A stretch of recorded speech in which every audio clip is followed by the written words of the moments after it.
Changer de point de vue pour changer les choses. Vous présente la revue de presse.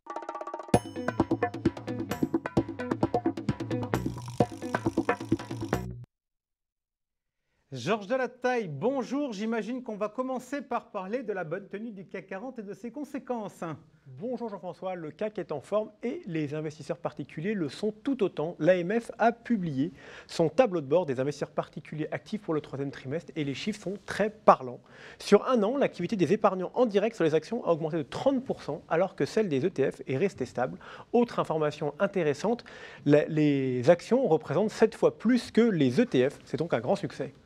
Bien, l'actualité également, ça se termine, c'est la COP26. Oui, la COP26, c'est le moment de l'année où tout le monde prend soin de la planète, tout le monde a des bonnes résolutions. En finance, on pourrait dire que ça correspond à l'ISR. L'ISR, tout le monde s'y intéresse, parfois de manière opportuniste. On a certaines personnes qui sont dignes des publicités de lessive, avec le blanc qui lave plus blanc que blanc, et on peut se demander la question, est-ce que ça fait vendre? Mais en tout cas, on souhaitait rendre hommage à un acteur qui s'y intéresse depuis plus de 20 ans, Sycomore Asset Management, une success story à la française qui gère plus de 6 milliards et donc qui fête ses 20 ans ce soir. Pour continuer sur l'ISR, une autre information, une autre nouvelle avec la nomination d'une nouvelle présidente pour le comité du label ISR, Michèle Papalardo. Bien, vous nous expliquiez tout à l'heure les usurpations, on appelle ça le greenwashing dans le domaine de l'ISR, mais il n'y a pas que dans le domaine de l'ISR qu'il y a des usurpations. Oui, nous avons un sujet récurrent qui sont les usurpations d'identité de CGP ou de courtier. J'ai eu l'occasion d'en faire une chronique complète sur BFM il y a quelques jours, BFM Business. L'Association française des sociétés financières, l'ASF, et les associations de défense des consommateurs tirent les sonnettes d'alarme. Elles disent qu'il y a de nombreux faux courtiers qui pullulent avec des techniques de plus en plus rodées et de plus en plus difficiles à détecter. En 3 ans, le nombre de fraudes a explosé parce que maintenant, on a eu plus de 2000 fraudes qui ont été répertoriées pour environ 43 millions d'euros. Donc je ne peux recommander qu'une chose, je prêche pour ma paroisse, mais CGP, courtier, ayez une présence digitale, ça vous aidera à ne pas vous faire frauder. Un mot maintenant du Bitcoin qui ce matin a franchi pour la première fois son histoire la barre des 68 000 $. Mais le Bitcoin, on en a aussi parlé récemment dans l'univers de la gestion collective.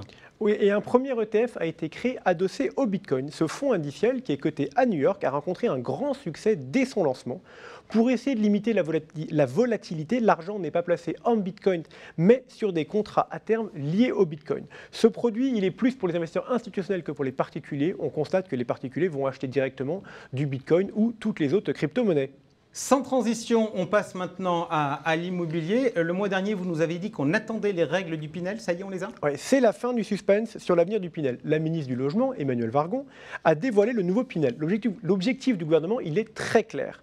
Combattre certains opportunistes et pouvoir proposer avec le Pinel des vrais logements de qualité. Du coup, nous aurons 2 Pinel. Le premier, c'est le Pinel actuel qui continue pour 2003 et 2024, mais avec des taux de réduction d'impôt qui diminuent chaque année. Et nous aurons en plus le Pinel Plus, qui lui garde les taux de réduction d'impôt actuels avec un certain nombre de contraintes. Le logement devrait être situé dans un quartier prioritaire. Le logement devrait être conçu plus rapidement et en respectant l'environnement. Il aura une surface minimale, des obligations d'exposition, des obligations d'espace extérieur et même des obligations de hauteur sous plafond. Bref, le moyen de rendre ces logements beaucoup plus agréables à vivre. On parle maintenant d'assurance vie et d'état un peu concurrentiel du marché. Oui, alors il y a un chiffre, on a souvent parlé dans ce plateau, qui sont les fameux 1730 milliards d'encours en assurance vie. Et comment est-ce qu'ils sont répartis? On constate que 50% sont répartis chez les 5 plus gros assureurs et 79% chez les 10 plus gros. Si on regarde un peu dans les chiffres, on a vraiment dans un mouchoir de poche les 2 leaders qui se tiennent, la CNP et le Crédit Agricole, avec respectivement 267 et 266 milliards.